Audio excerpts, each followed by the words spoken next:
10 নম্বর Downing স্ট্রিটের chief মাউসারকে জানেন কি? এই চিফ মাউসার কি কাজে লাগে? আসুন সেই বিষয়ে আপনাদেরকে বলি। 10 নম্বর ডাউনিং স্ট্রিটের চিফ মাউসার হচ্ছেন ল্যারি দ্য ক্যাট, অর্থাৎ একটি বেড়াল।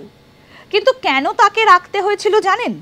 কারণ ব্রিটিশ প্রধানমন্ত্রীর যে বাসভবন 10 নম্বর ডাউনিং স্ট্রিট, সেটা সুরক্ষিত রাখার জন্য। কারণ প্রচুর ইঁদুরের উৎপাত হয়েছিল একটা সময়, আর এই ইঁদুরের হাত থেকে সমস্ত কাগজপত্রকে বাঁচানোর জন্যই এই মাউসারকে নিয়োগ করা হয়েছিল এবং তার নাম ছিল ল্যারি দ্য ক্যাট। যদিও ব্রিটিশ কর্মকর্তারা দীর্ঘকাল ধরে এই বিড়ালদের সেখানে রেখে দিয়েছিলেন। তার কারণ কি? তার কারণ হচ্ছে 2015 সাল পর্যন্ত এই ল্যারি নামের একটা বিড়াল তাকে এখানে রাখা হয়েছিল, কারণ সেই যে 1500 দশক, সেই সময় প্রচুর ইঁদুরের উৎপাত হয়েছিল। সেই সময় মূলত একটা বিড়ালকে নিয়োগ করা হয় এবং দীর্ঘদিন এই পদে একটি বিড়াল নিয়োজিত ছিল।